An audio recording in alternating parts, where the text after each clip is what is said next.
This is the GCSE revision tab, and now we're just looking at the GCSE papers tab. This is the same thing when it comes back, when we look back at the GCSE revision. This is everything. Sometimes, such as velocity time graphs, you don't need it in just the questions, because you need to use the graph itself. You have to draw, find the coordinates. You have to use you have to be able to sketch. You have to be able to do certain things. Obviously, there's not going to be exam questions in that format, but all of them are in exam questions booklet. It's not a lot of work for you guys. It's just exam questions, one booklet, one video to watch, and to do one and to mark it. And that shouldn't take you more than an hour, in my opinion. In the most it should take you should watch a video, make some notes as you watch the video, and maybe watch it 1 or 2 times depending on if you guys understand it or not. Test yourself using the exam style questions, and check out the solutions to get a grade 9 in GCSE maths. And the video that I mentioned time and time again about how to use exam papers, please watch that video. That's important. Watch that video before you watch this video. After you've watched this video, make sure you watch that video, and that will help you get a grade 9 in GCSE maths, because you can make the most efficient use out of it. And speaking of exam papers, speaking of past papers, we do have the GCSE papers over here, and this is for the exams particular to the Edexcel website. This is for Edexcel itself.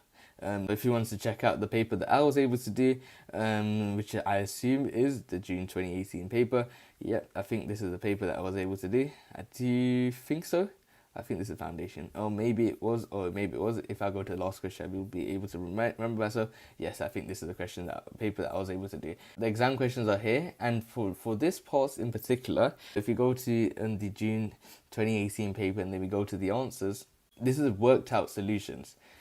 Because sometimes it might be hard to look at the Edexcel mark scheme, but in terms of Maths Genie, he has properly done this for you guys in terms of how to work this question paper out perfectly, and get that opportunity to get a grade 9 in GCSE Maths. And as I said, watch that video that I mentioned about how to use exam papers to get a grade 9 in GCSE Maths.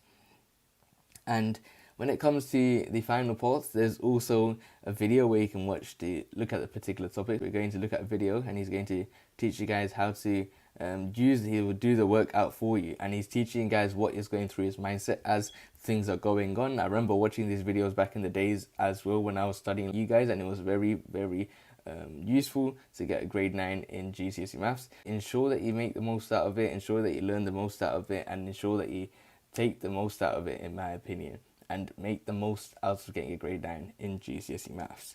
Overall, it's a very, very useful video in terms of how to use Maths Genie to get a grade 9 in GCSE Maths. It's something that you can use to get a grade 9 in GCSE Maths very, very easily, and it's something that I recommend to a large extent. Make sure you use this to the best of your ability. Make sure you take the most out of this to your best of your ability.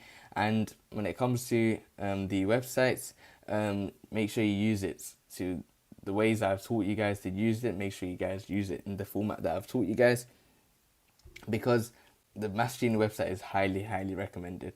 Maybe the only downside about Maths Genie is the fact that there's not enough questions. There are other websites that I recommended, the 5 best websites to use. Make sure you check those videos out as well. Even one of the websites, there are just questions. That's something that is important for GCSE Maths, something that I mentioned in the Secret Mentality video. So it's something that you take the most out of, make the most out of, and get the opportunity to get a grade 9 in GCSE Maths. And hopefully this video has been very, very useful in terms of how to use Maths Genie in particular to get a grade 9 in GCSE Maths. If you enjoyed this video, I also urge you guys to check out my next video, which is how to use Quizlet to get a grade 9 in GCSE Maths.